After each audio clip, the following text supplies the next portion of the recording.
Hello students, this is 11th Commerce and the subject is business study. We are discussing the formation of the company, and in the formation of company we have discussed the meaning of the promoters and the function of promoters. These two points we have already discussed. The next point is position of promoters. Promoters का position क्या होता है? Whenever the company is formed by the promoters, तो what is the position of the promoters? मैंने आपको starting में आपको बताया था कि जो प्रोमोटर्स होता है उसका जो जब कंपनी बनता है, देखिए जब बिजनेस आइडिया आता है प्रोमोटर्स के माइंड में, और जब कंपनी इनकॉर्पोरेट होता है, इसके बीच में जितने भी एक्टिविटीज़ होती है वो प्रोमोटर्स परफॉर्म करता है। और प्रोमोटर्स का रोल जो है वो कंपनी बनने के पहले होता है, कंपनी बनने के बाद जो है प्रोमोटर्स का रोल नहीं होता, प्रोमोटर्स का एग्जिस्टेंस होता है। ठीक है, तो उसी को हम डिस्कस करेंगे आज। पोजीशन ऑफ प्रोमोटर्स, पहला चीज़ ये है कि प्रोमोटर जो है neither the agent and not the trustee. Promoter जो है ना तो वो एजेंट होता है और ना ही ट्रस्टी होता है। अब कैसे, हाउ इट इज पॉसिबल? जैसे आप लोग तो कहोगे भाई एजेंट प्रोमोटर जो है पूरा वर्क कर रहा है कंपनी फॉर्मेशन में, तो उसको हम एजेंट क्यों नहीं कहेंगे? डियर स्टूडेंट्स, आप जानते हैं कि जो एजेंट होता है वो प्रिंसिपल के बिहाफ पे काम करता है। ठीक है, आप किसी भी एजेंट को ले लो, चाहे अगर आप जो है इंश्योरेंस सेक्टर में जाओगे तो इंश्योरेंस का जो एजेंट होता है तो वो जो किसके बिहाफ पे वर्क करता है? प्रिंसिपल के बिहाफ पे वर्क करता है। मतलब कि प्रिंसिपल क्या है, अगर जो LIC है, चाहे अविवा लाइफ इंश्योरेंस है, चाहे आपका जो बजाज एलियांज इंश्योरेंस है, तो उसके बिहाफ पे वर्क करता है। मतलब कि ऑलरेडी वो इंश्योरेंस कंपनी एग्जिस्ट है, means principal, insurance company is the principal, वो ऑलरेडी एग्जिस्ट है, और उसके बिहाफ पे जो वर्कर, जो भी एम्प्लॉय नहीं, जो पर्सन काम कर रहा है उसके बिहाफ पे उसको एजेंट कहते हैं। ठीक है, but in the case of the company, अभी कंपनी का फॉर्मेशन नहीं हुआ है। ठीक है, तो यहाँ पर प्रिंसिपल का सवाल ही नहीं है। ठीक है, तो जो आपको प्रोमोटर जो है वो वर्क तो कर रहा है, लेकिन जो है वो अपने प्रिंसिपल के बिहाफ, प्रिंसिपल का फॉर्मेशन, प्रिंसिपल यहाँ पर क्या है, आपका कंपनी है, तो कंपनी का फॉर्मेशन अभी नहीं हुआ है। और हम जानते हैं कि एजेंट जो है हमेशा जो है अपने प्रिंसिपल के बिहाफ पे काम करता है, लेकिन in the case of the formation of company, यहाँ पर अभी कंपनी का फॉर्मेशन हुआ नहीं है, इसीलिए हम ये कहेंगे कि प्रोमोटर जो है एजेंट नहीं होता है। ठीक है, सेकंड दिया हुआ है नॉट ए ट्रस्टी। प्रोमोटर जो है वो ट्रस्टी भी नहीं होता है, क्योंकि ट्रस्टी, आपको जो ट्रस्टी अगर जानकारी नहीं तो हम डिस्कस करेंगे। देखिए ट्रस्ट जो होता है उसकी जितनी प्रॉपर्टी जो होती है वो ट्रस्टी के नाम होती है। ठीक है, ट्रस्ट का जितना प्रॉपर्टी जो होता है वो ट्रस्टी के नाम होता है, but in the case of the company, अभी यहाँ पर जो है कंपनी का फॉर्मेशन हुआ ही नहीं है, पहली बात तो ये।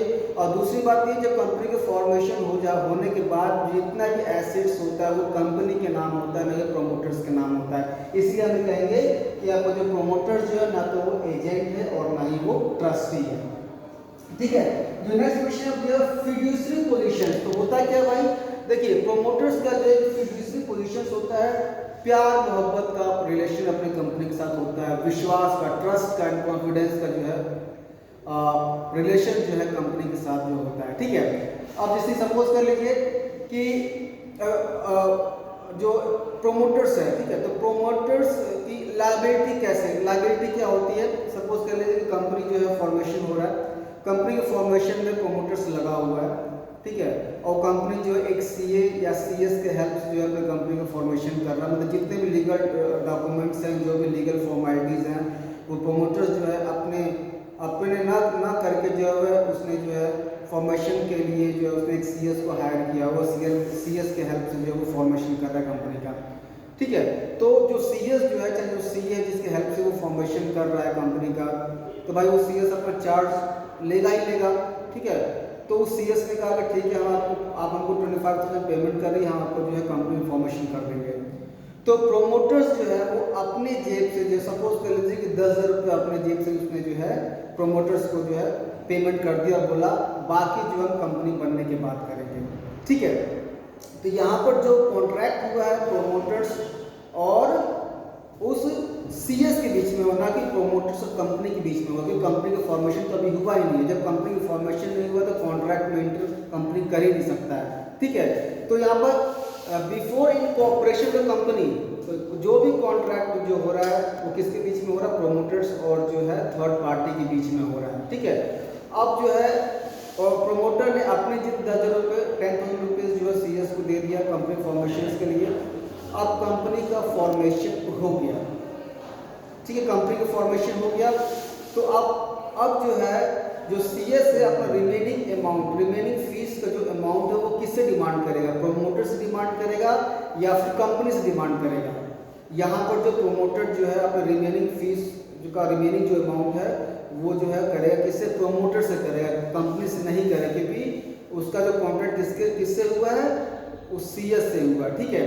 और कंपनी का फॉर्मेशन हो गया, कंपनी जो है उस कॉन्ट्रैक्ट को रेटिफाइड या एक्सेप्ट नहीं कर सकती है, ठीक है।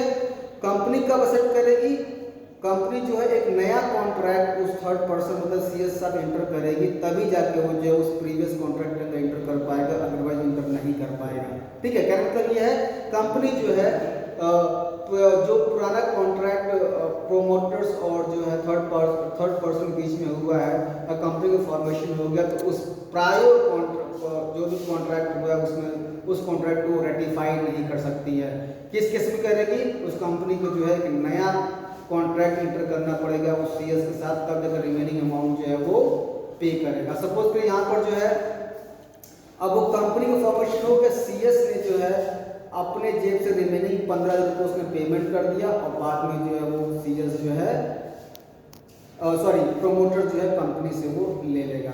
एक तो ये कंडीशन। दूसरा कंडीशन ये हो गया कि कंपनी जो है नया कॉन्ट्रैक्ट करेगी उस सीएस के साथ, उस नए कॉन्ट्रैक्ट के साथ पुराने कॉन्ट्रैक्ट को रेटिफाई नहीं कर पाएगी, मतलब वो एक्सेप्ट नहीं करेगा, इसीलिए कंपनी जो है नया कॉन्ट्रैक्ट करेगी उस सीएस के साथ और रिमेनिंग अमाउंट जो है उसको देगा, ठीक है। सो दिस इज क्या है, फिड्यूशियरी रिलेशनशिप में डियर स्टूडेंट्स। आज हम क्या डिस्कस करेंगे, लेटर वी डिस्कस